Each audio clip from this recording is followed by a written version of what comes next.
Hey Nelson, welcome to the Value Driven Marketing Podcast. How is it going? Hey, Lena, great. Thanks so much for having me. It's really great to have you on the podcast. And just to give a little bit of context to people listening to this, where this came from. So, in the podcast, we're trying to bring into the spotlight companies and marketing leaders who do great marketing. They are customer focused, they try to educate, they focus on the long term. But the reality is, you cannot do great marketing if the rest of the organization is sales focused, if there's a big push on revenue on short term. And so the big question for me is, there's a better model out there, but how do you make the leap to that model? And luckily, you speak about this in your book, The Death of the SDR and the Birth of the Buyer Centric Revenue Model. And as we are chatting earlier, there's also a second edition of the book. So yeah, I think we have some interesting learnings. I'm really looking forward to our conversation. Yeah, likewise. And for any marketing or sales leader or CEO or investment capitalist that is wrestling with how to build the best marketing and sales growth playbook to achieve the best growth, not only in the short term, but in the midterm and long term. Like if Mhm. you do it right, there's no sacrifice between the short term and long term. It's a win in the short term and the long term. And we can definitely talk about that. Great, great. So let's take a step back. Walk me through how did you come to write the book in the first place, and then what is the buyer centric revenue model? Yeah, sure. I wanted to create the ideal marketing and sales playbook. I started out in B2B at a large, you know, mature B2B company, about 1,500 employees, global company, and Mhm. it had been around for a long time. And there were a lot of problems I observed in marketing and sales, and I was trying to diagnose it and get it right. And maybe that's the Jewish doctor in me. I'm Jewish and didn't go to medical school, didn't go to law school, so I had to try to do something to appease my mom. And so, um, I spent a lot of time thinking about this, and I tried to understand play a detective a little bit and like try to trace the symptoms of the problem back to the root problem. And I realized that the root problem was the current B2B marketing and sales model today that's very trendy, that has been popular since the early 2000s. And that has resulted in, these problems, the straitjacket that these B2B companies are in, that harms their growth, that harms marketers and sellers and investment capitalists to the extent that it's adopted.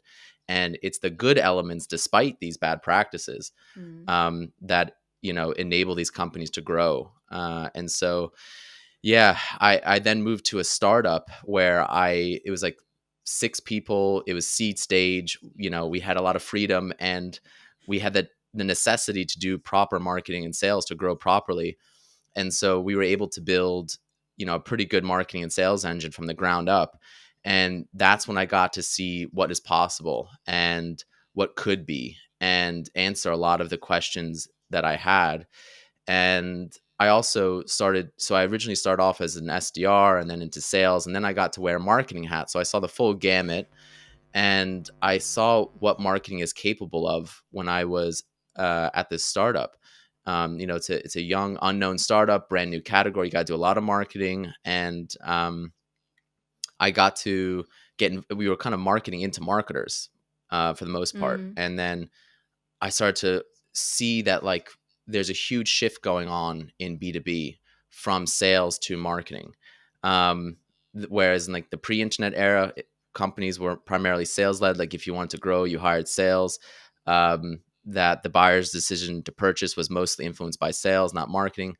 That had changed. I got to get involved in the LinkedIn community and hear from marketers and hear from folks like Chris Walker and learn from them.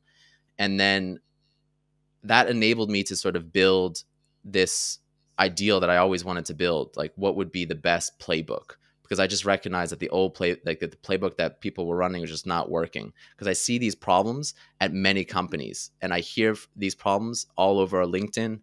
And when I was working at this startup and working with a lot of marketing and sales development teams at many different companies and many different sizes, I saw these problems across many companies, And then in all my research and in all my interviews, I kept seeing these patterns and was able to abstract from that the root source, which is the predictable revenue model. And we'll talk about that, what that is. We'll talk about what the alternative that I propose, the buyer centric revenue model, is. And then separate from the predictable revenue model, I identified two other key problems, which are quota and commission, Mm-hmm. which are sales, issues, but they affect everybody. They affect the company, they affect investment capitalists, they affect marketing. And so that's not like, oh, that's a sales problem that they should worry about. It's like, no, if you're a marketer or you're a CEO or you're a CFO, investment capitalist, like these are all problems that you need to solve because they are the root of, they affect the whole growth organization. So with that, I'll introduce the buyer centric revenue model. Um, Now, basically, the buyer centric revenue model has five parts. The first one is that marketing is solely responsible for generating and qualifying leads for sales through Mm-hmm. proper non-spam marketing. And so that sunsets sales development and prospecting, or at least as much as possible. So that's the first one. The second one is what I call full sales cycle sales, which is an AE CSM combined, or an account executive and a customer success manager combined. No buyer handoffs and no prospecting amongst the sellers. And so that sunsets the sales assembly line or the AE CSM split and other subdivisions and condenses the sales role as much as possible. And so I'll pause here and just say that Yeah. these two, sales development and the sales assembly line, is what the predictable revenue model is. And we'll talk a little bit more about the predictable revenue model, but just hold that in your back pocket. Mm-hmm. Now, the Mm-hmm. third thing is a suite of holistic goals and metrics that are annual in duration, which you track monthly or quarterly, just like any other department or the company as a whole, that are divorced from commission because we'll cover compensation in a moment, but you pay your sellers a full salary and bonus. Um, and yeah, um, are real metrics that actually matter. And they matter to the CEO and they matter to investors when they are analyzing the efficacy of marketing and sales. And they are like things like profit, revenue minus expenses. People often forget the profit word. They only care about revenue, but they forget about cost. So profit, revenue, Profit the is king, though. yeah, right.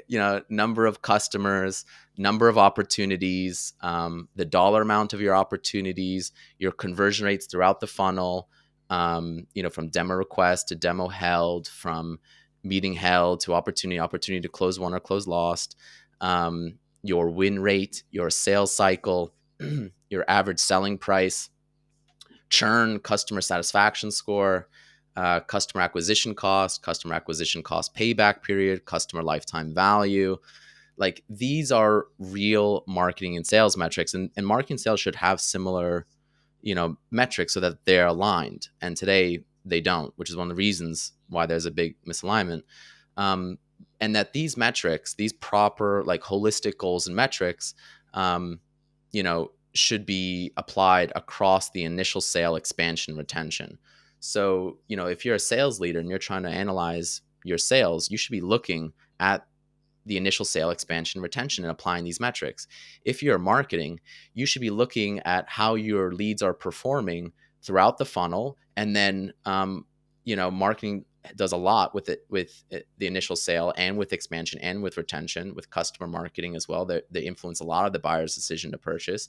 They should be gauging how the efficacy of their leads, all the way through, and try to track these metrics, and that way there's alignment with sales, and you can really gauge the strength of your go to market, of your marketing and sales engine. And so that's the third one. And oh, I'm sorry. And then that sunsets quota, and we can talk a little bit more about what quota is. The fourth one or part of the Buyer Centric Revenue Model, is full salary plus bonus compensation for sellers, and that sunsets commission.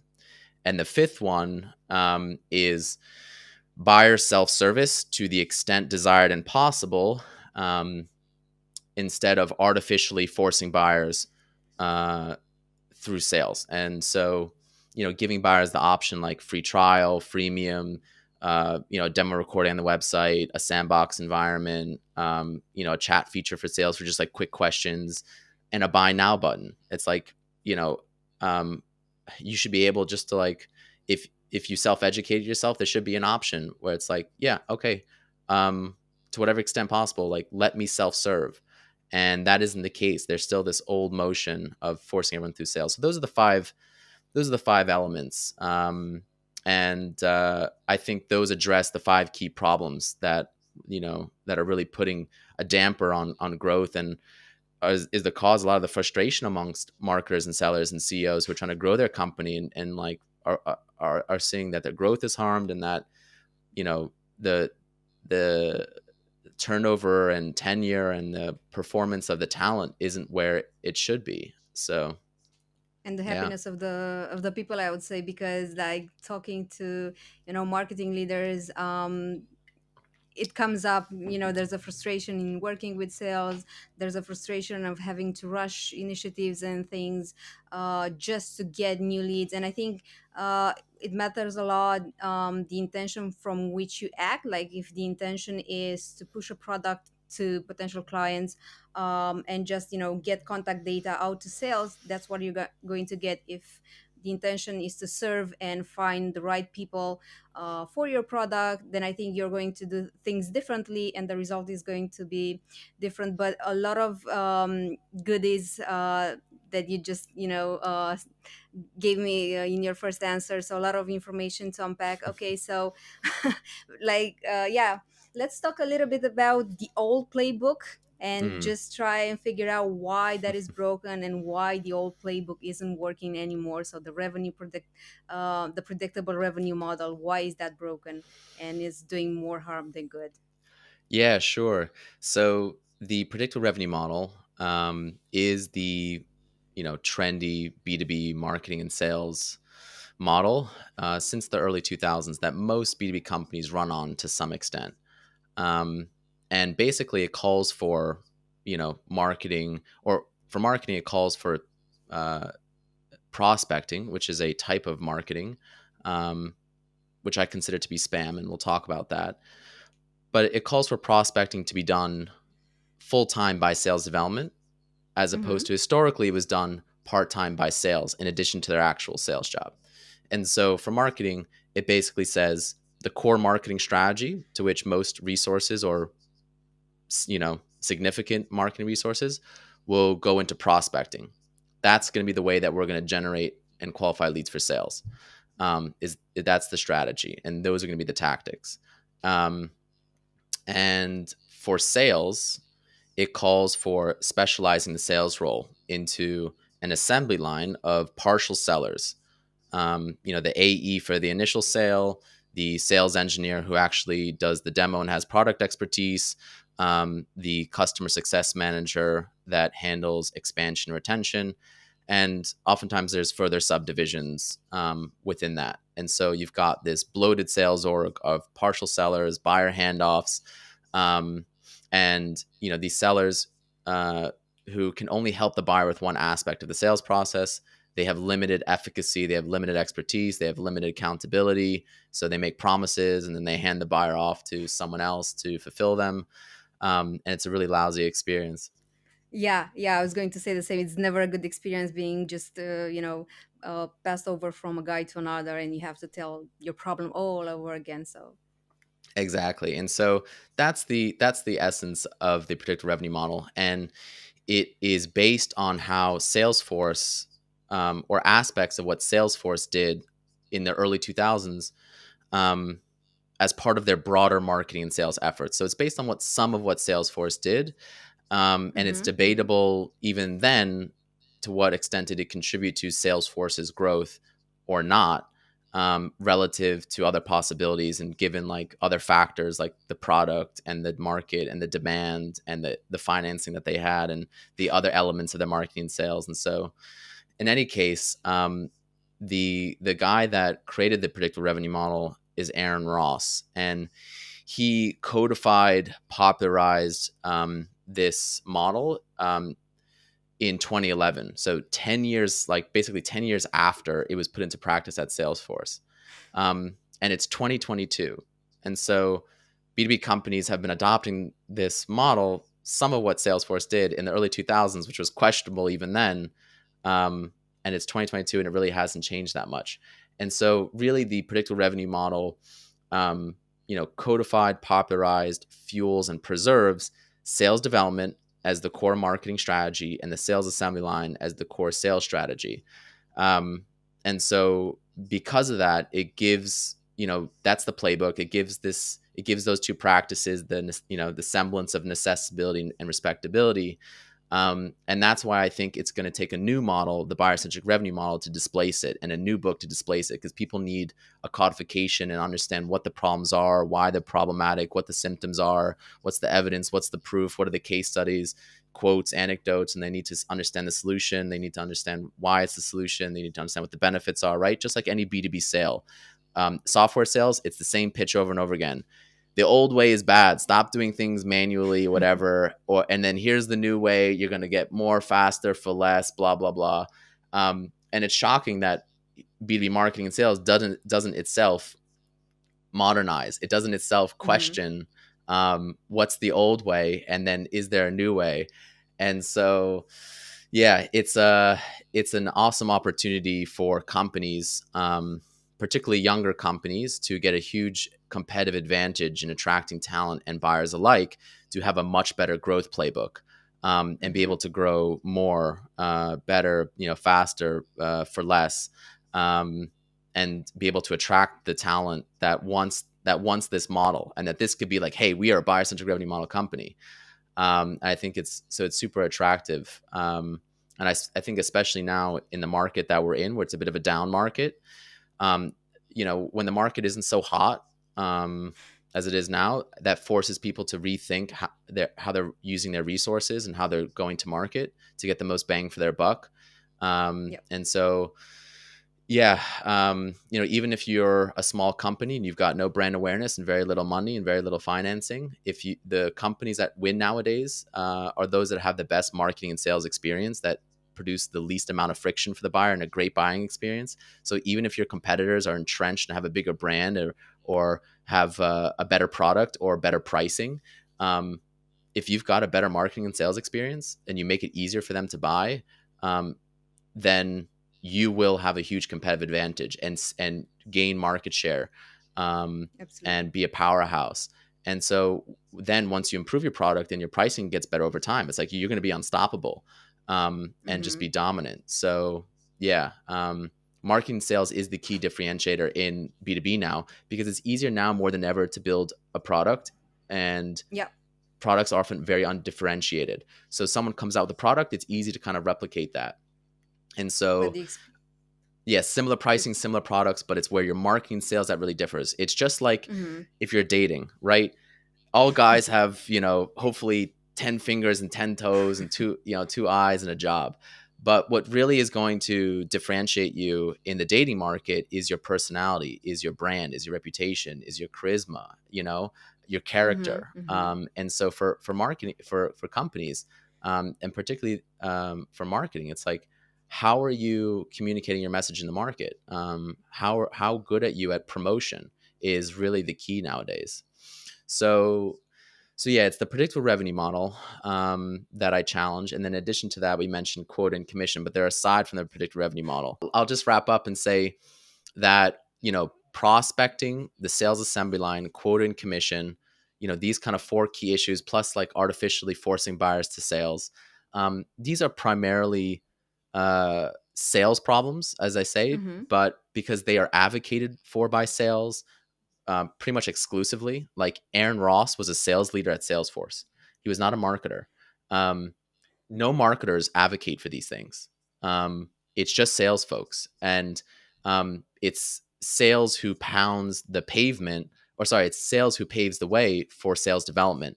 Um, and we can talk about why that is, but it's not marketing. And it's actually marketing that's fighting against sales development and is trying Mm-hmm. to liberate themselves from sales development. And I think that marketing has and will continue to be the vanguard of change, modernizing, liberating B2B.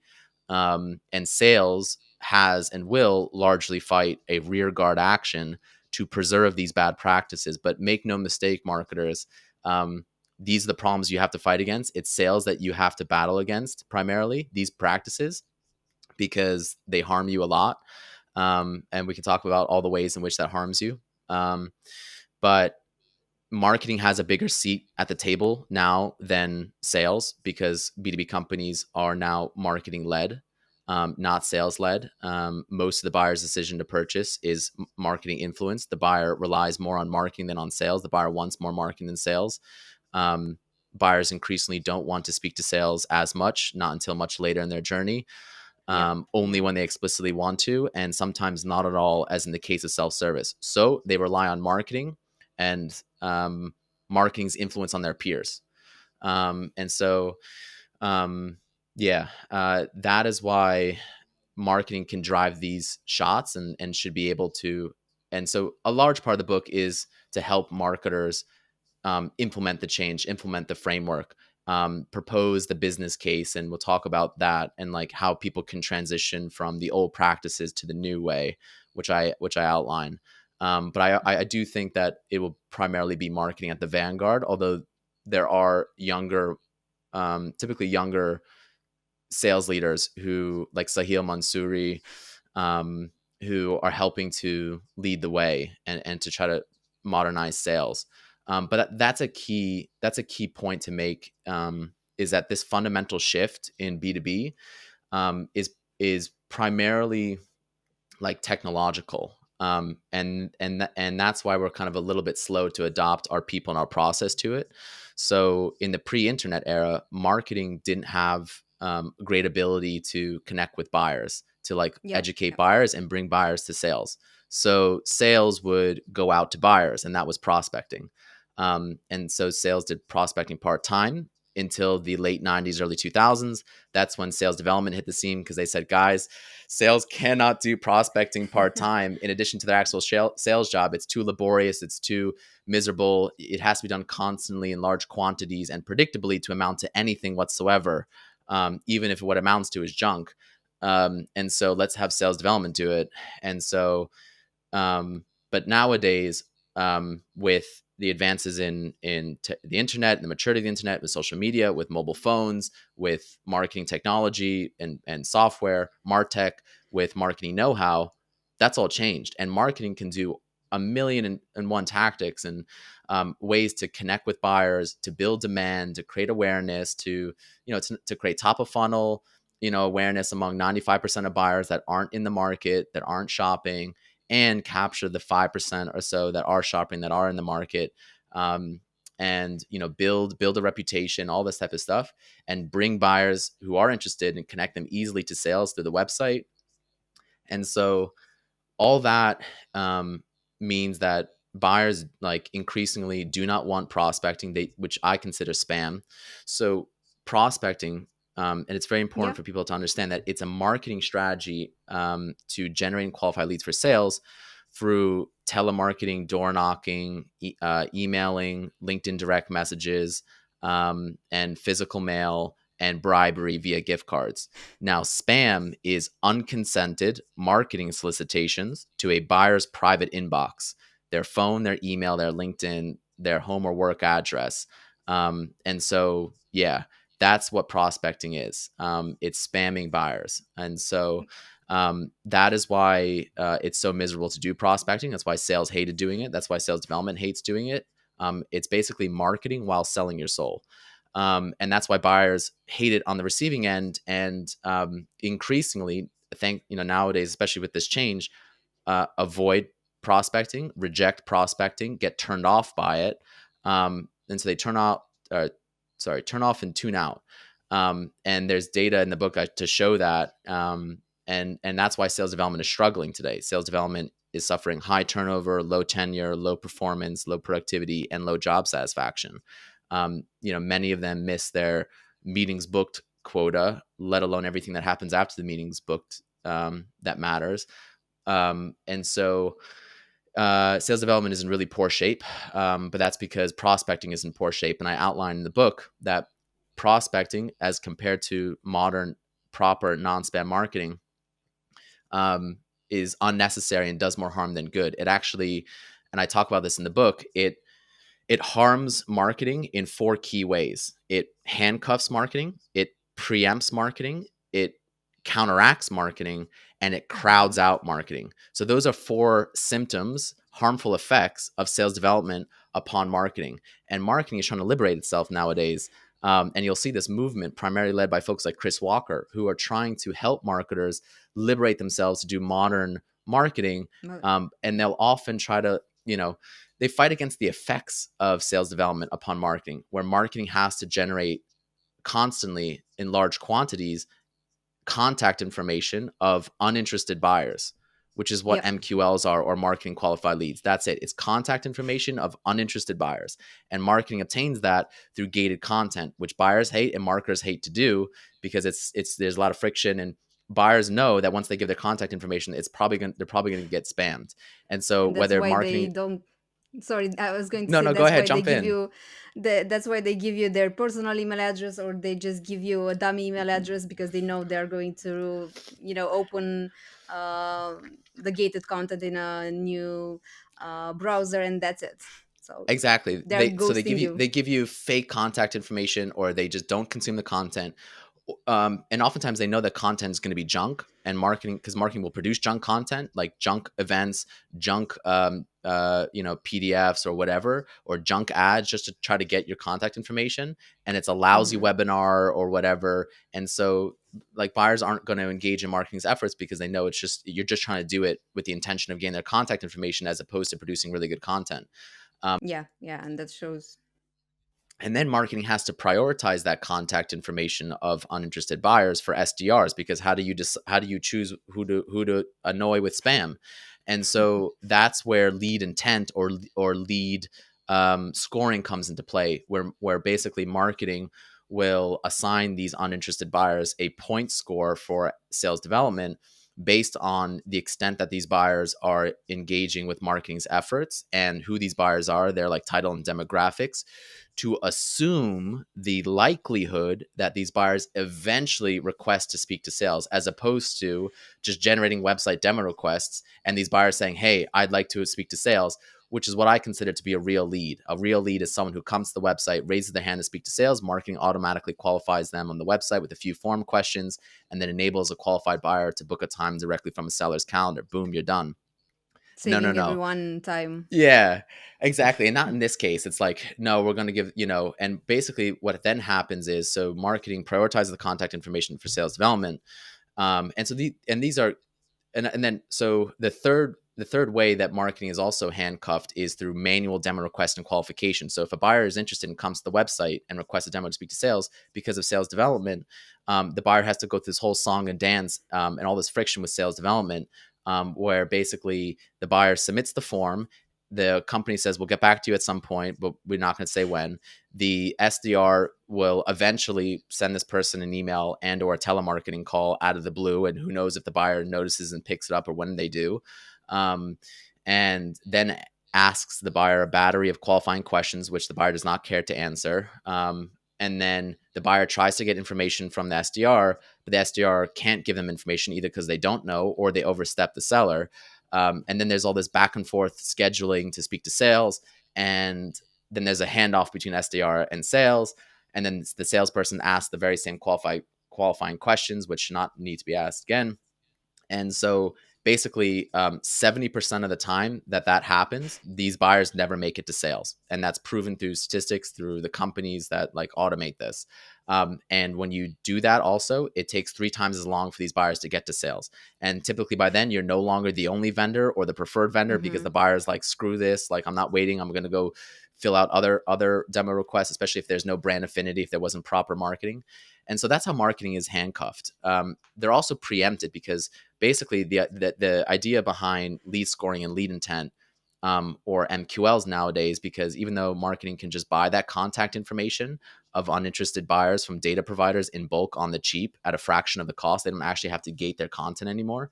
Mm-hmm. The Mm-hmm. idea is, well, if marketing warms up these buyers, then eh, that way sales development can then proactively spam them and turn some buyers off and push some buyers prematurely to sales, which is what happens. And so, um, yeah, basically, before marketing can properly finish wooing these buyers with proper non-spam marketing, sales development comes in, and does the spam. And so, this buyer attends a webinar, they attend an event, and then immediately after, they get spammed.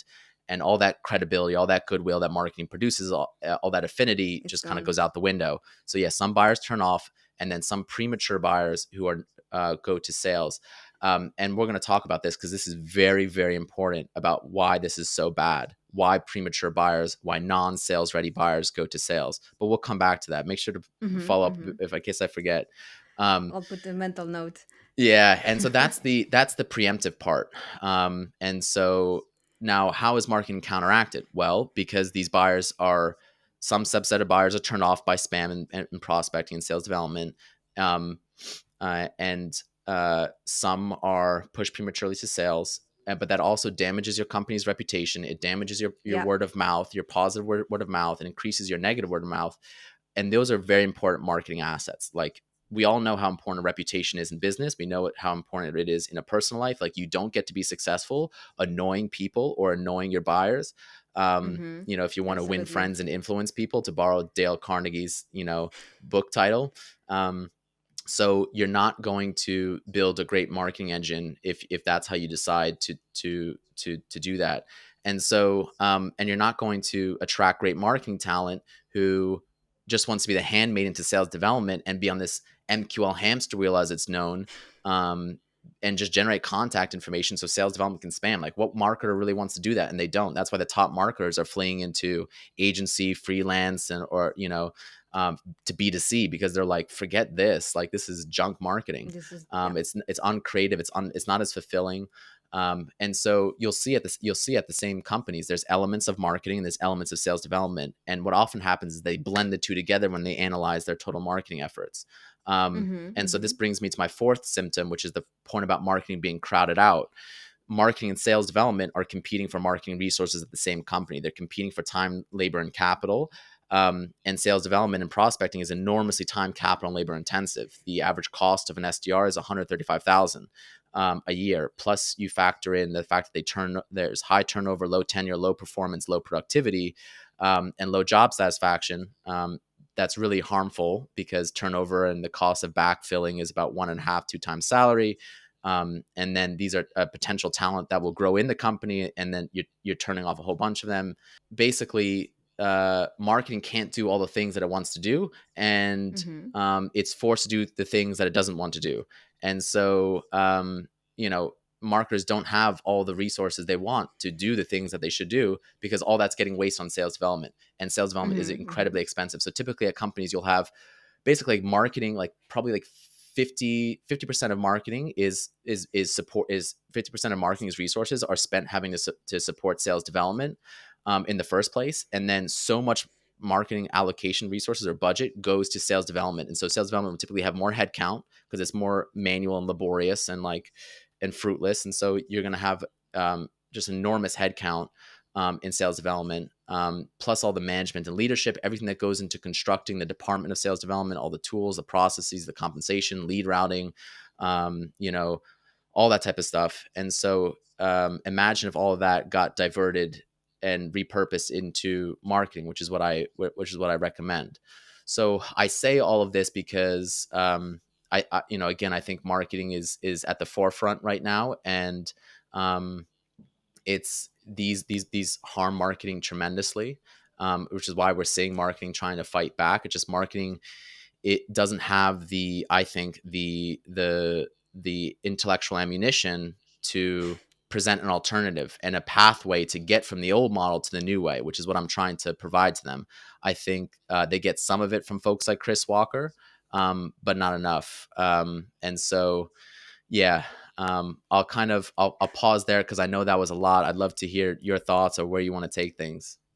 Yeah, yeah, quite a lot of useful information to unpack. I do want to also pause and say that any interaction someone has with your company is still branding. So if you're, investing a lot into building a lovable brand, but then you chase people on LinkedIn, over the phone, over email, then all of that great effort is just, gone down the drain, or I don't know exactly the English expression for this. So any interaction you have, including prospecting, that's also branding, and I think that's super important for companies to realize. And where I want to take our conversation is, if prospecting is harm, and it's wasting resources, because you see every year those stats where the efficiency of prospecting is going down. You need this many touches to speak to a potential buyer.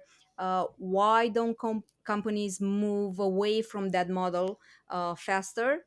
And then the second part is, how do you make the transition? Because it seems to me that it's a sort of a chicken and egg kind of situation. If so much of your company's resources go into prospecting, how do you transition to something that's not prospecting, and that you think it's working, but you don't have, you know you haven't done it before? And as you were seeing the example with the monkey, if you haven't caught on to the next branch, it's very difficult to let go of the old one. So yeah, let's start from here. Why don't Yeah, companies sure. move away faster, and how do they do it?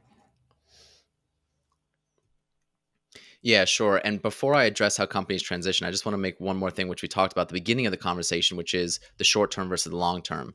And let me just Mm-hmm, say mm-hmm. for marketing, um, if the goal of your marketing is to generate as many lousy leads at all costs, regardless of profitability, regardless of lead quality, regardless of its harm on sales or its harm on marketing, regardless of efficiency, regardless of effectiveness, if that's your goal, then prospecting, sales development, and spam is immeasurably superior. And that's what you should pursue, because that will work better in the short term and in the long term in harming your company, in harming marketing, harming sales, and harming your reputation, and harming word of mouth.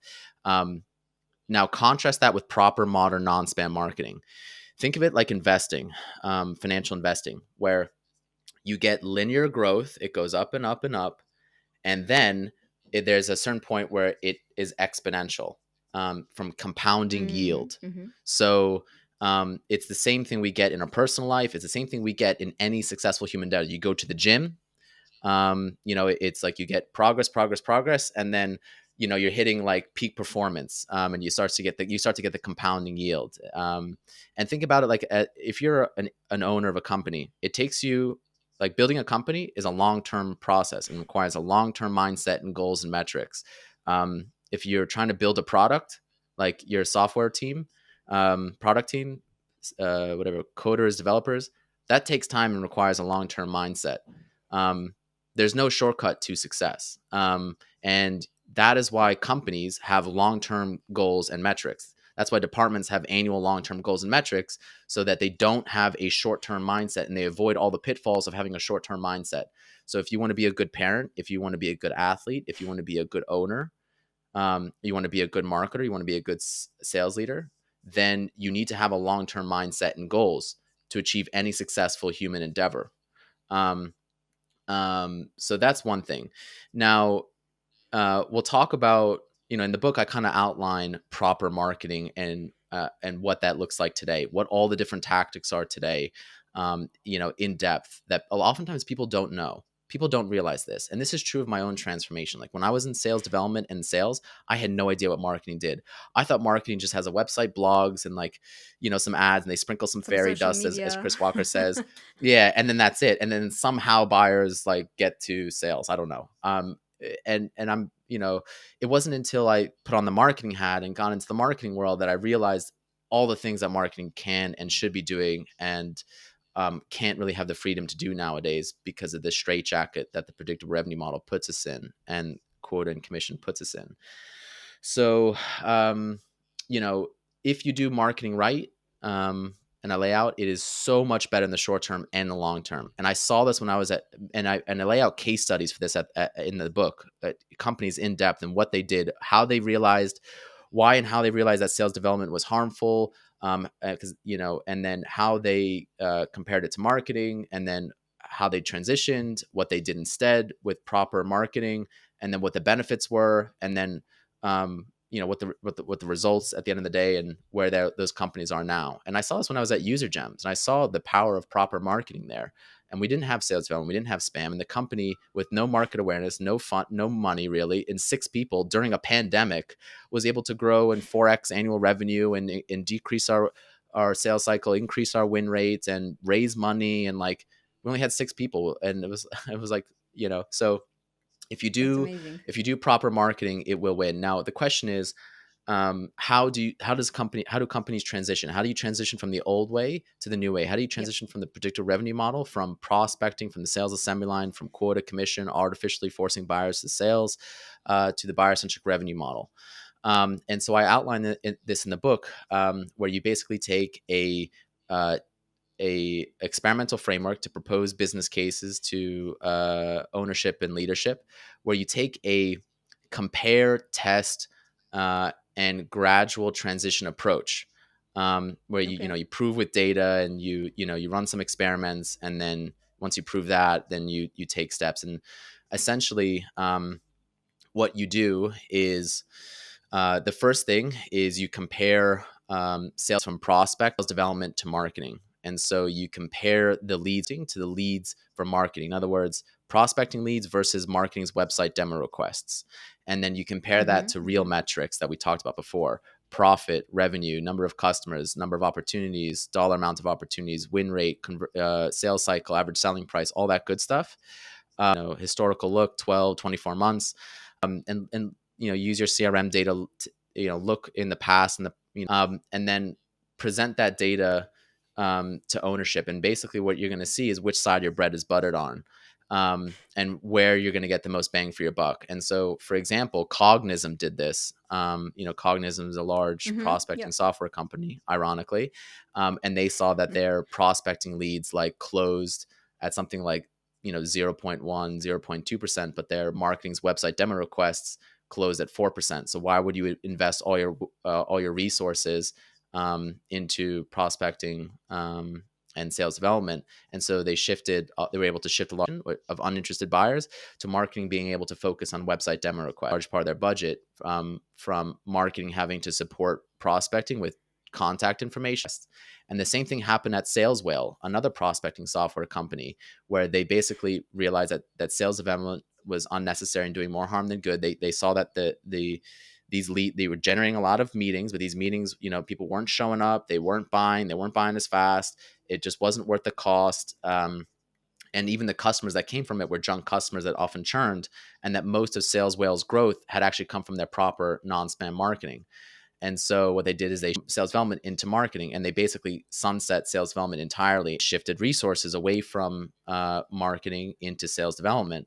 Sorry, away from, and repurpose sales development into marketing.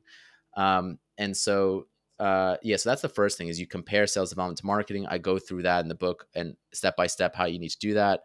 And then you take that data, you go to, um, and look, if they don't work out, we'll just go back to the way things are. But given this ownership and leadership, and you say, I'd like to propose 2 experiments. Data, the first experiment that I want to do is I want to automate website demo requests and scheduling directly on the website.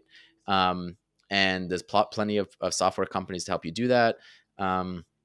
And basically what you do is you repurpose your sales development into marketing. So whatever excess sales development capacity that you have, who's doing that, they get repurposed into marketing, which SDRs will be thrilled. They get to do proper marketing. And you give your SDRs, to the extent that you're repurposing them, quota and commission relief. In other words, you take care of their pain, their goals and their metrics and their compensation.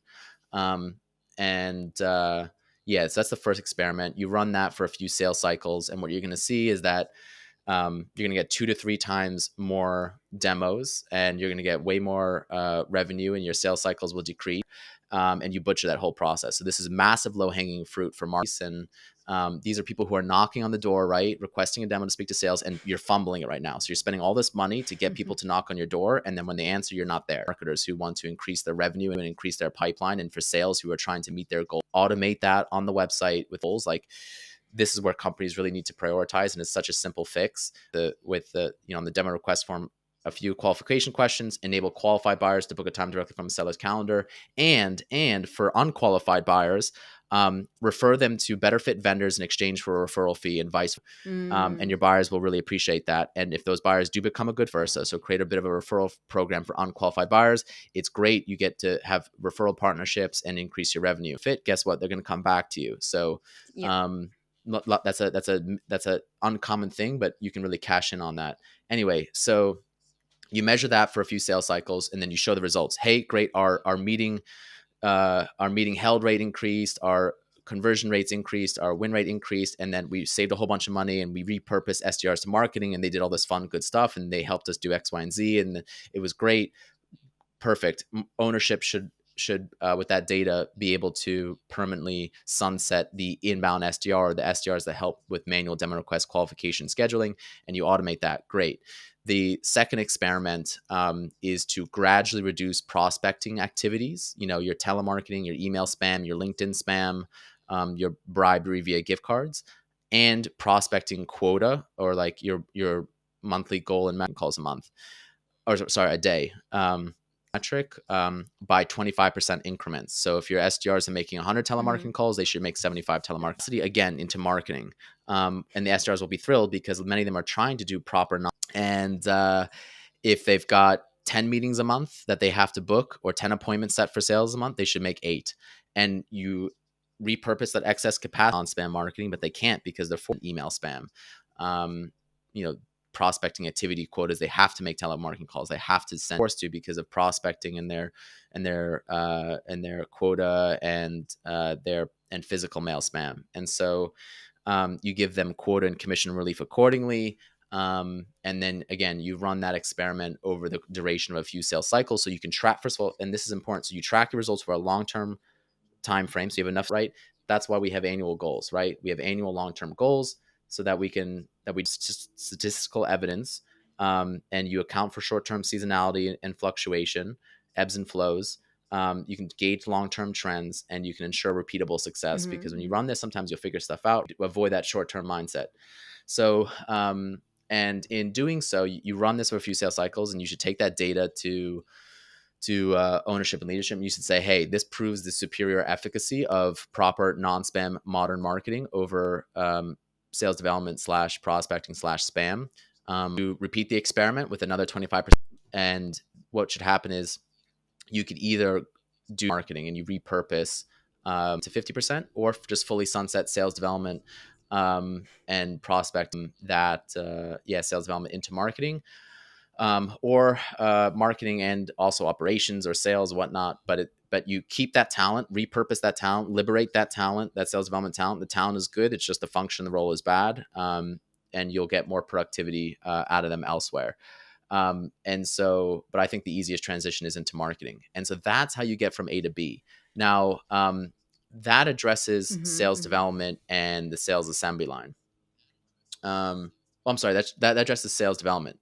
Now, for the sales assembly line, this is primarily where sales leaders need to step in, and CROs, not necessarily marketing, although marketing should be influencing sales to do this and helping to be part of this committee to do that. Where basically what you do as a sales leader is something similar to that experiment, where you analyze the state of your current sales department. What's your turnover? What's the tenure of the sellers? What's Mm-hmm. their performance? What's their job satisfaction? How much does the sales org cost across, tools, benefits, and org across AEs, CSMs, the whole like kit and caboodle, because you got a bloated sales org. And basically propose. So take that data, and also include like your holistic goals and metrics. So look at profit, look at win rate, look at sales cycle, look at average selling price. Go into your CRM and try to gauge that, try to gauge your churn, your customer satisfaction score, get all your metrics together that you can. Go to ownership and leadership and say, hey, like probably our sales development org could be much better. Maybe it's not looking too good.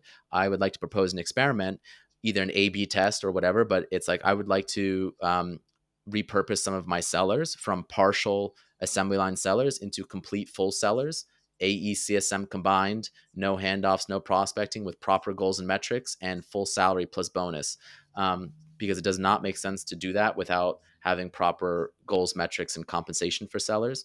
So and then either repurpose some of your AEs to become AE CSM combined, or repurpose some of your CSMs to become AE CSM combined. So either an AE holds on to some of their customers, or a CSM helps some buyers with the initial sale and then holds on to them. And so track the results of that experiment for a couple of sales cycles and see how things shake out.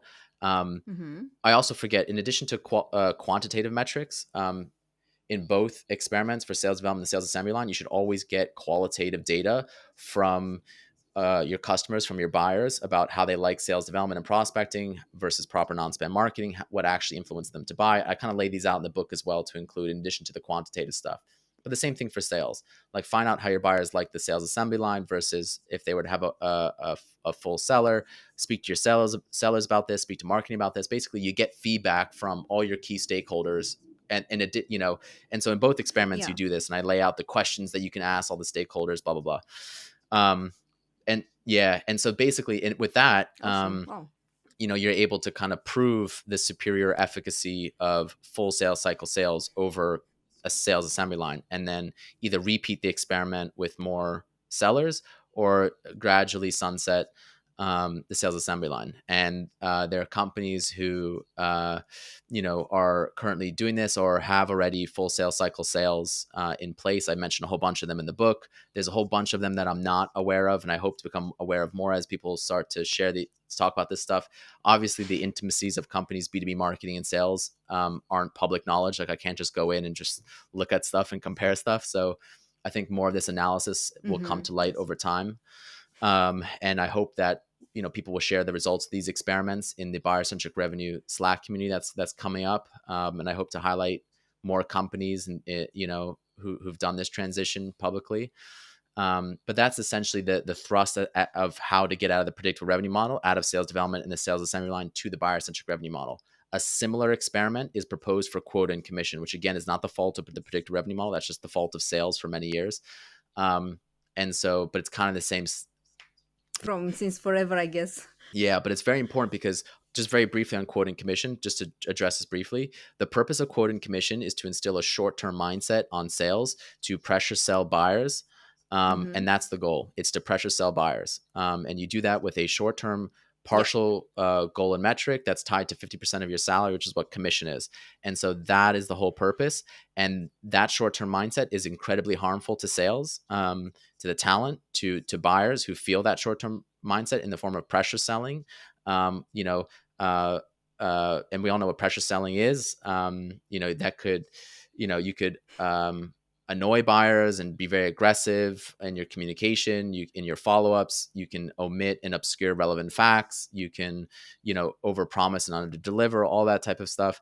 And that's really harmful on the organization, because then you bring on bad fit customers that suck in a lot of They're gonna churn, and churn. they take time away from customer support or customer service. The product team often has to like build all these features that the salesperson promised, and so it takes away from the product team doing their actual roadmap. So it's just a nightmare to bring on bad fits. It's garbage in, garbage out. And so that also causes sales to pressure marketing to pressure market buyers To in the generate. form of spam and prospecting. So, Mm-hmm. quoting commission, and I lay out there's 7 key reasons why sales leaders are pro prospecting, and in the book, and one of them is quote and commission, which creates that short term mindset of desperation, and then so they in desperation they go to marketing and they say, please give me as many lousy leads right now as fast as possible, regardless of the cost or consequences. So if you use a basketball analogy, and I use this in the book, think of marketing as the point guard and sales as the center. So it's marketing's job to do all this like creative, fun stuff and like do all these dribbles to then set up the center for an easy pass right by the net, safely away from the competition. And all the center has to do is tap it in and like slam dunk it. And right now, what marketing, because of the predictive revenue model, whatever, because of all those 7 different reasons why prospecting and sales development are pressuring sales to pressure marketing to pressure buyers, you're getting marketing being forced to make as many lousy passes to the center right now, regardless of the cost. So the point guard marketing is very unhappy, can't do their thing, gives lousy passes to sales. Sales is taking blind half court shots, which it shouldn't be taking because of all these premature buyers. And so they miss most of those shots. Sales win rates are very low. Sales cycles are very long. The cost per acquisition is very high. You have a bloated sales org because of the sales assembly line. Plus, you have a bloated sales org to triage a ton of bad, premature, non-sales ready leads from sales development.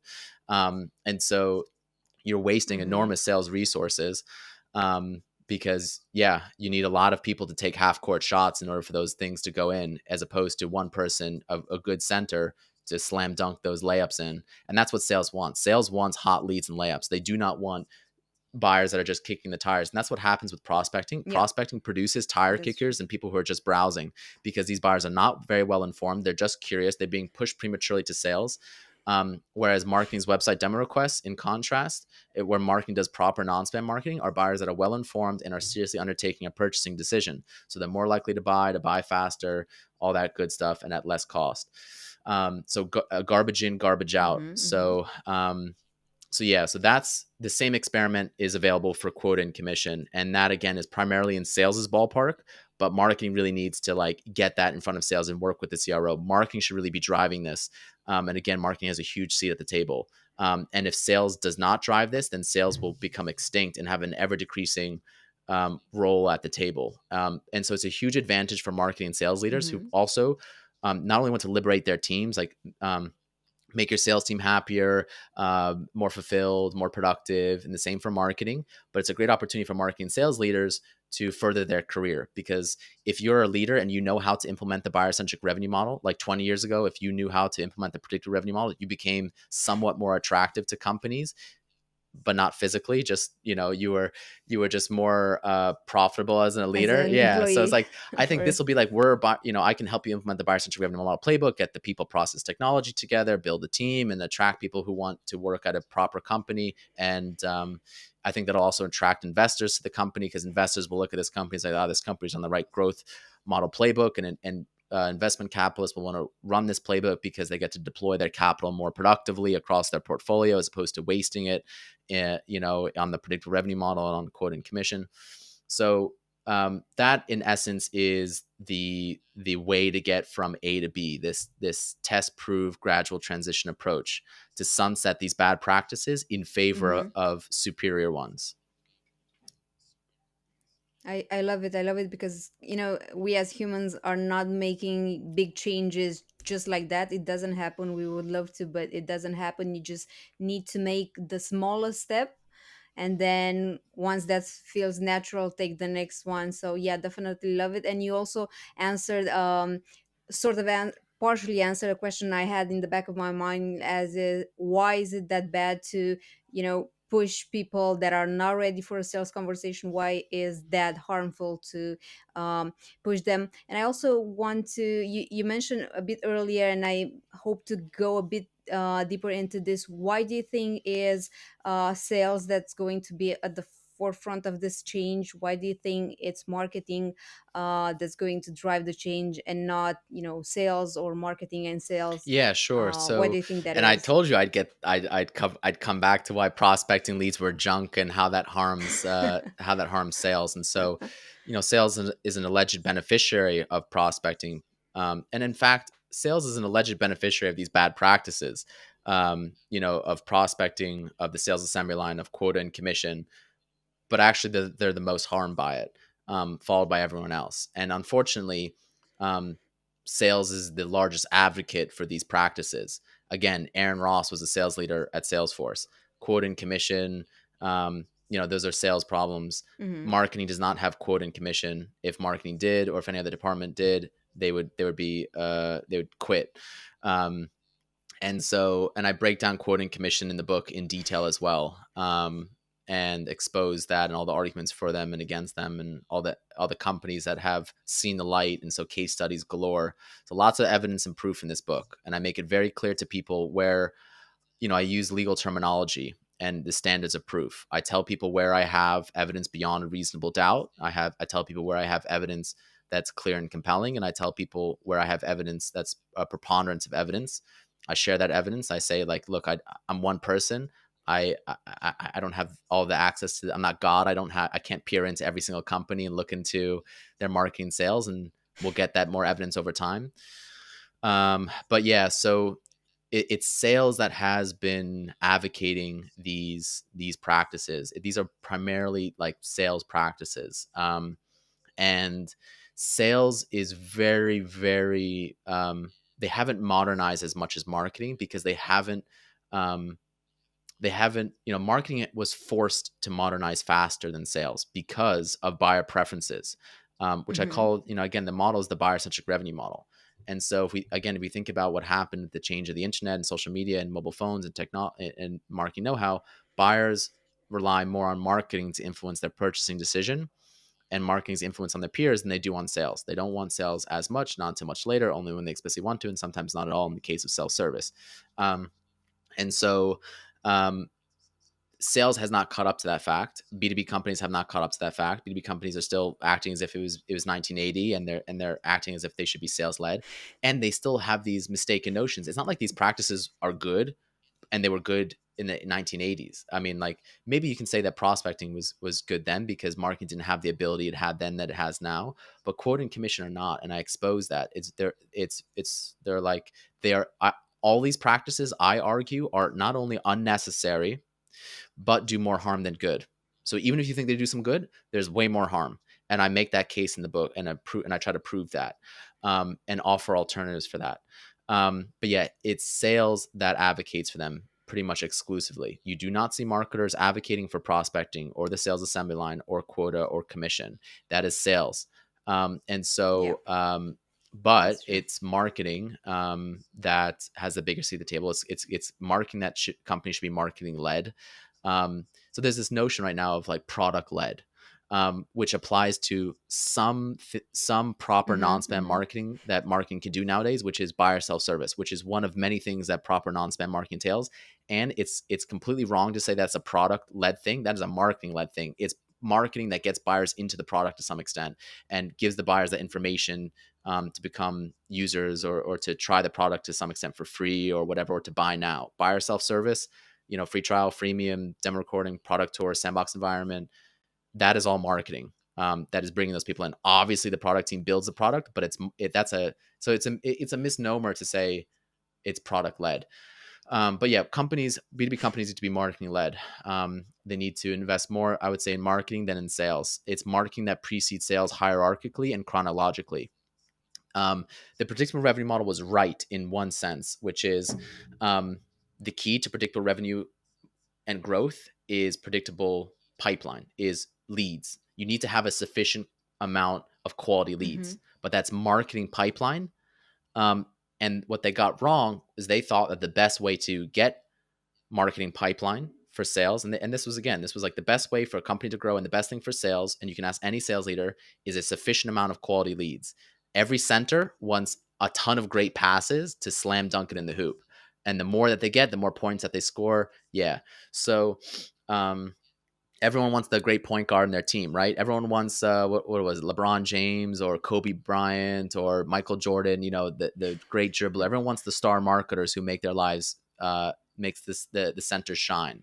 It's a team, and everyone wants to be on a winning team. No one wants to be on losing teams, and no one wants to lose to the competition. Um, so yeah, be marketing led. That's the key. That's the real Yes. key change. And that's why sales is on the back foot and sales doesn't want to modernize. There's also, I would say, I outlined some of the reasons why it's difficult for companies to change. Obviously, like with anyone who changes from the old way to the new way, there's inertia. There's like, it's familiar to us. I mean, we know this from software sales, right? We try to tell our buyers, hey, buy our software or our widget. The old way sucks. The new way is superior. And the buyer's like, I really like my spreadsheets. I like my pen and paper. And like, you have to go through and show like, what's the cost of that? What's the opportunity cost? What's the cost? How do you get from A to B? And what are the benefits? And so yes, there's going to be some pain in the short term of trying to like go through this, but actually you'll be better off in the short term, midterm, and long term as you go through this. It's just like, look, you have B2B companies have a really bad marketing and sales diet, really, really bad marketing and sales diet, and you expose yourself to a massive competitive risk to a Hmm. company that has a better marketing and sales diet. And so get rid of the junk food in your diet and go all in on the healthy, good, proper food, because it's like, performance. And so it's like same thing with a pair of shoes. It's like you got an old pair of shoes you wear around the house. It gets you from A to B. And again, it's not like B2B companies are going bankrupt. They are growing despite these bad practices. And the key is despite these bad practices. Um, but if you have a new pair of shoes, that can make all the difference. Like, every performance athlete, you can get much further faster, all that good stuff. So that's why marketing is at the forefront. And we can see that, anecdotally with proof from, let's say, Chris Walker and the marketing movement that's happening. He's helping to lead a marketing movement to liberate themselves from the Hmm. effects of Yeah. sales development that we talked about, how the preempted, counteracted, credit, all that good stuff. But it's not enough. They have been unable to land a knockout blow and make significant progress because they don't have a model or a different branch to swing to, and they haven't attacked the root cause of the problem, which is sales development and the sales assembly line and quoting commission. They will attack some of the effects of you know of uh, of sales development. And for example, they'll say lead generation versus demand generation. So yeah, and Hmm. yeah, Yeah. and it's Well, so it's vague and becoming old to unconvincing, me. and it's confusing, because basically what this means is lead generation refers to marketing having to support sales development with contact information of uninterested buyers or marketing qualified lead. That's the MQL hamster wheel. Whereas demand generation refers to marketing having the freedom and the ability to generate real leads, which are website demo requests, hand raisers, buyers that request to speak to sales. But that's only one aspect of the whole picture. That's just like the generating contact information is one symptom that sales development has upon marketing. And what kind of CEO wants to hear marketing doesn't want to generate leads when that's the purpose of marketing? That's the essence of marketing. Marketing generates leads, passes the ball, and sales slams dunks it. Hmm. And so, yes, marketing builds demand and awareness and community. Da da da. I'm not taking away from marketing, but just like in the essence, it's like you generate leads. And so marketers all about having the right positioning and messaging. Marketers do not have the right positioning and messaging to liberate themselves to do proper non-spam marketing. They need to challenge sales development. They need to propose an alternative. They need to have an experimental framework to get to A to B and then prove it and take an incremental approach. And that's the way that you're going to do that. So unless you do that, we're not gonna make significant progress, and we're gonna be stuck. They say that B2B lags behind B2C by 10 years or so. um, well, maybe we need to ditch the old Yeah. playbook, the Yeah. predictable revenue model and quota and commission that's been around since the early 2000s. Mm-hmm. And do you still think that the old playbook and prospecting and the SDRs, does it still work for some companies? At least, maybe early stage startups just getting started. You already mentioned you work for a startup with 6 people doing great things, doing little or no prospecting at all. But do you think that there are some use cases for prospecting still, or is it time to kind of, you know, pull the cover and just call it quits? What do you think? Yeah, like the way I see it, and again, it simplifies things if you just call prospecting what it actually is, which is spam. So if you were to say to me, as a younger company, is spam good? I would say spam is even more harmful at a younger company than it is at a more mature company with an established brand that has also, in addition to, because again, most companies have elements of both proper non-spam marketing Mm-hmm. and Mm-hmm. spam and sales development and prospecting.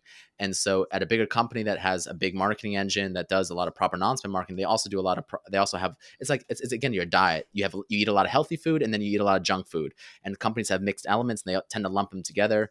part of the analysis I'd recommend in the experiment is to separate the two elements out. You compare sales development to marketing against objective, proper metrics, and then you see which side your bread is buttered on.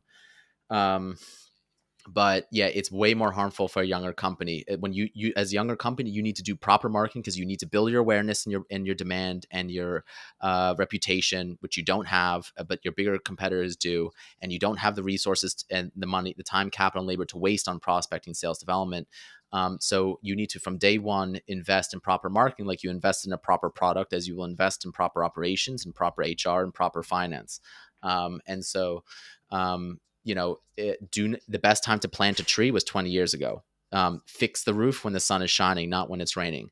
And right now, a lot of companies, because given the market downturn, are suffering, and that's because they didn't plant those trees, and the sun is not shining anymore, and it's raining, and there was a lot of malinvestment in these bad practices. There was a lot of bad money going after these bad practices.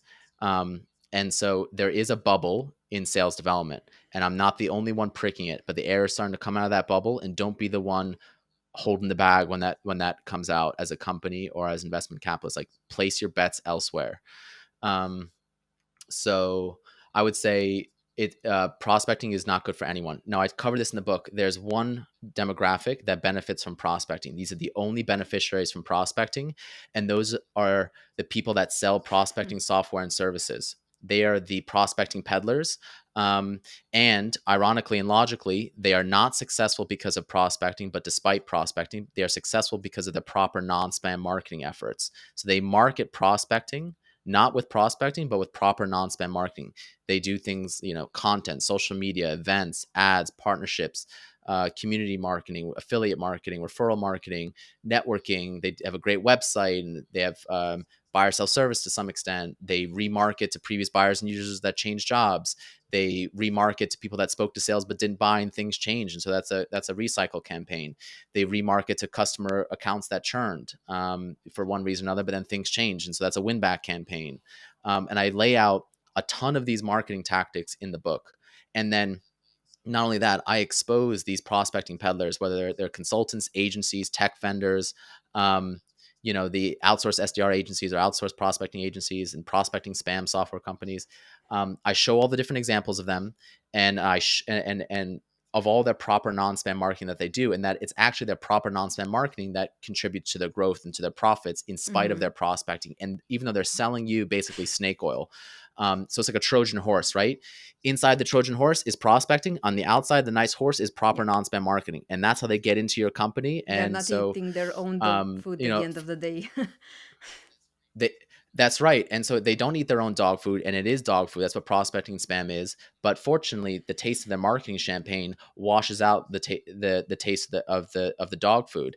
And I think companies like Sales Whale and Cognizant, which are prospecting software companies, realize this. And it's like, even though the prospecting software companies who market to people that do prospecting, they realized what's driving most of their growth and profits and their efficiency and effectiveness and ROI is their proper non-spam marketing, even though the proper non-spam marketing was a smaller amount than all their prospecting. And they had dedicated most of their resources to spam.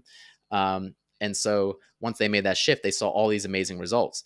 Now, I'll also mention as an example, which I think is one of the best examples I include in the book of this. Outreach.io bought Sales Hacker in 2018. Outreach.io is one of the premier prospecting software companies in the market. Um, and so why did they buy Sales Hacker in 2018? I have Do you know no why? clue. For content, Yeah. So, I don't know. um, well, basically, so Sales Hacker is it or was like the world's largest B2B sales community and content Oh, so and social media engine.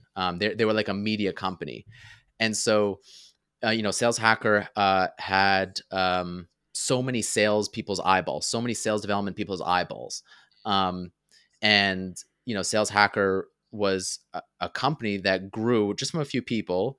Um, to build this amazing audience of salespeople through proper marketing. So they were a sales company built through proper marketing. And I speak to Gaetano Dinardi about this, who's the VP of marketing. yeah. Gaetano and Chris Walker were on the State of Demand Gen podcast. I got a lot of people know him. He's probably like the number 2 influencer in the marketing world, or maybe number 3. The Dave Somewhere around. Gearhart, Chris Walker, and Gaetano are like the Three Musketeers, at least from my perspective. But basically what they did is they built this great community. They would do meetups and events and conferences. Plus, they had this blog where any marketing or sales leader or marketing or sales influencer or thought leader can go write content, unbiased content, non-promotional, about how to do sales. A lot of it was prospecting content, how to do telemarketing, how to structure your sales org, how to structure your sales assembly line, how to do quota and commission, blah blah blah. And yeah, they had like hundreds and hundreds of thousands of visitors to their website. They had lots of community members, and so in 2018, the founder of Outreach.io, founder and CEO, Manny Medina, said this, and I'm paraphrasing. He basically said something like, the biggest problem that we have in the market right now is that no one knows who we are. We have a big awareness problem. And that's why we bought Sales Oh. Hacker. So you have Outreach.io, which was founded 4 years prior in 2014, who has a massive awareness problem amongst people that do prospecting, and they sell prospecting software, which basically, and the prospecting software, for those of you who don't know, enables SDR to manage all their spam, all the different spam types, how often they spam their buyers, to all the different buyers, the content of the spam, the duration of the entire spam campaign. Because again, yeah, spam is so laborious. You have to do it constantly in large quantities to get anything. So you need a way to manage that. So that's what they do.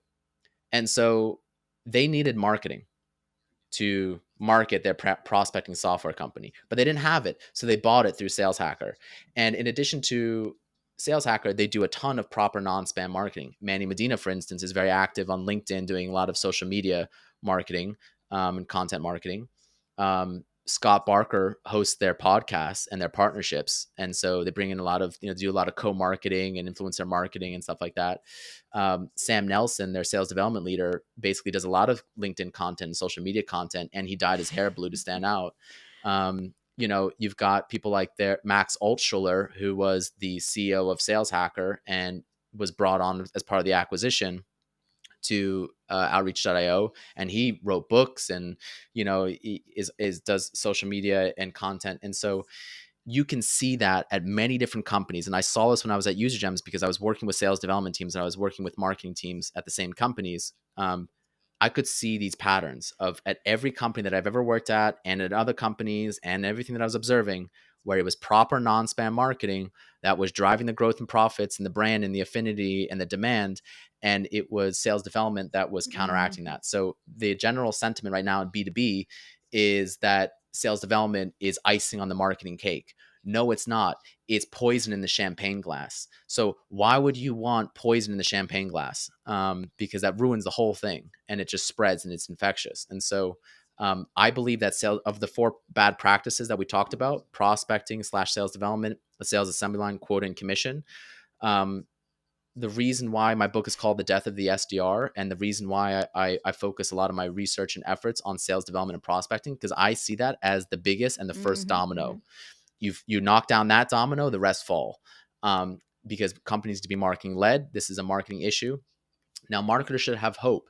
50% of SDR teams report into marketing, which I think is more honest, because prospecting and sales development is a marketing activity, not a sales activity. The purpose is generating qualified leads. And so, mark to the, if marketing controls that, and SDRs report into marketing, marketing will have greater success with these being able to get buy-in and executing these experiments faster.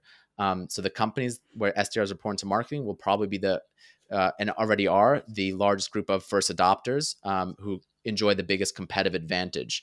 Because remember, it's a massive competitive advantage. While everyone's running on the old growth playbook, that does more harm than good, is unnecessary. You now have a new growth playbook, and so go for it. Now, obviously, it'll be easier, I think, for younger companies, because they don't have these bad practices So they don't need calcified, to unlearn anything. and it's exactly, and they can easier switch. It unfortunately, that's not the same for more mature companies, where they're calcified, and there's a lot more vested interests who want to preserve these bad practices, like, let's say, sales or sales development. Although, yeah. So, um, and I think one other thing to kind of consider is that more mature companies tend to attract less entrepreneurial Mm-hmm. talent, people who are less likely to want to rock the boat and try something new.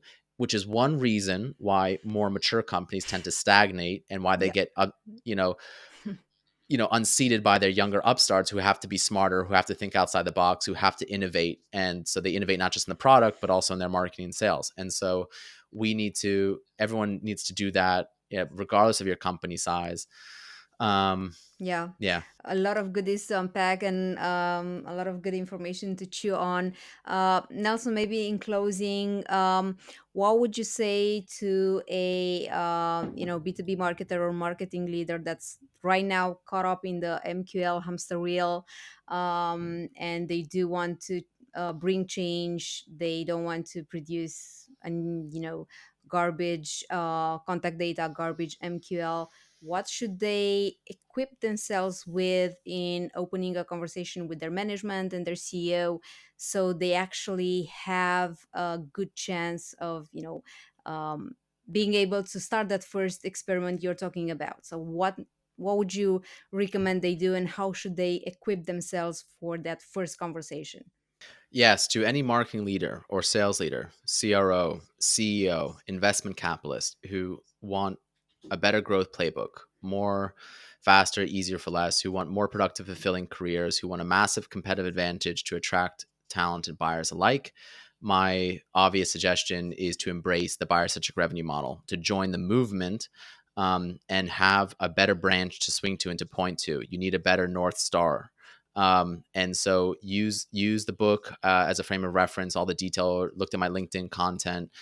Join the future Buyer Centric Revenue Model Slack community to discuss these ideas and share best practices with peers. Use the experimental framework that I use in the book to take this experimental approach, this crawl, walk, run approach to sunsetting these bad practices, to getting buy-in from the other departments, to propose a business case to ownership and leadership, and prove your approach experimentally and so it'll be undeniable. And if you are denied by your ownership or leadership, then maybe you should think about taking your talent elsewhere for a better return. And that's a huge wake up call for companies who want to attract Hmm. top talent, because top talent will seek its more productive and fulfilling return. And so if you are CEO, and you want to attract the best marketing talent, then you should seriously think about this model, and giving the freedom of your marketers and your sales folks to run with this. Um, and so, but yeah, uh, you know you need to be able to attack the root cause of the problem. You need to be able to explain why that's the issue to address, and get off the MQL hamster wheel, because the cause is sales development and prospecting, and then what preserves and fuels that is the predictable revenue model. So you need a new model. So this gives you the ammunition to do your thing.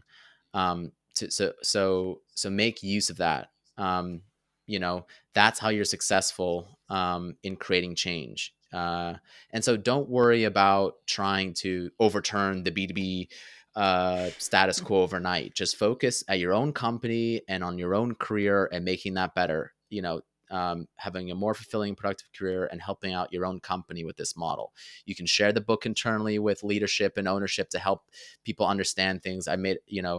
I hope it's fun. It's an easy read, and it's available in all sorts of different formats on Amazon, as an ebook, as a paperback, as an Audible book.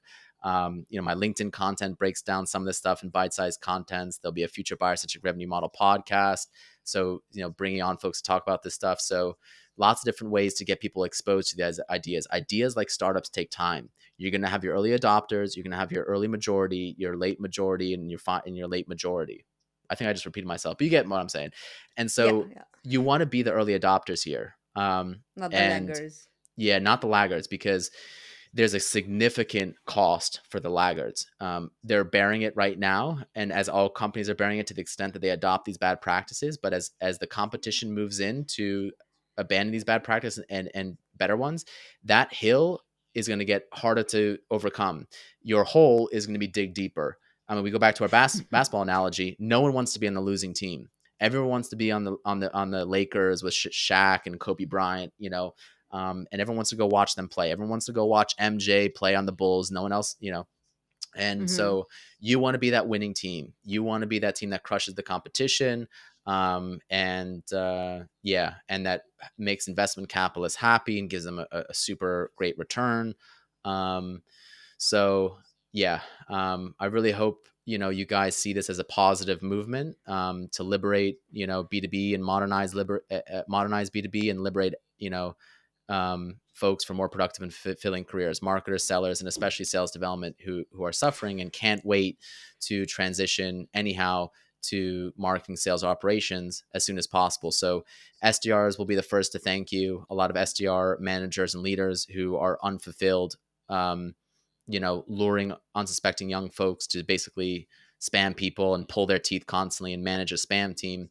Um, they'll find more fulfilling, productive careers in these departments as well. So I hope they see this as a positive opportunity. I've spoken to many of them who do see this as a positive opportunity, and anyone who's a prospecting peddler who's selling prospecting software services, I encourage them to diversify their offering into marketing or into sales or operations. So if you're an outsourced SDR agency, start to diversify into marketing and offer marketing services. You're anyways likely doing a lot of extensive proper non-spam marketing for your own agency, so it shouldn't be that hard. And you'll see more client ROI. You'll get better margins and more profitability, and you'll regain your soul. Alex Boyd at Revenue Zen is a good example of this. But yeah, if you sell prospecting software, I would say either sell now and exit while the market before the bubble bursts, or diversify Hmm. your offering into marketing. So there's something for everyone in this. There's something for marketers, sellers, CEOs, prospecting peddlers, SDRs, that can benefit if they see the light and they don't try to bury their heads in the sand. So capitalize on this. There's a market shift happening, um, and you can either benefit from it or fight until it's too late and get burned by it. So Yeah, wise advice here. When is the second edition of the book coming out? oh, yes. So, good news, everyone. The second edition of the book is coming out probably in the next week or two. And again, it's available as an Oh, ebook, paperback, and great. audiobook. And if you don't mind my annoying voice, then it's narrated by myself, so you can listen to me. It's easier to listen than it is to read, so you can check out the audiobook, play on 2x speed or whatnot. The first edition of the book was released 9 months ago in September or something like that, September of 2021. I can't do my math right. That's why I went into communication, Yeah. because I couldn't do math. And so Yeah, I cannot either, but I think it sounds about right. yeah, we'll just go with 9 months. And that was sort of the MVP. This version of the book is the fully baked product, all the proof, all the evidence, all the quotes, all the case studies. It's the definitive statement of the buyer centric revenue model. And I hope you really enjoy it and you join the movement, you join the discussion, you join the community, and, um, we can be part of this movement to overturn the status quo. Fantastic. So, guys, connect with Nelson on LinkedIn, join the Slack community, search for the book. I'm definitely going to, listen to it. So, really looking forward to the second edition. Thank you so much, Nelson. This has been super informative. Like, my head is spinning with so much information, but super, super useful. And it's super obvious that you're so passionate about the buyer centric revenue model. So yeah, very interesting conversation. Thank you so much.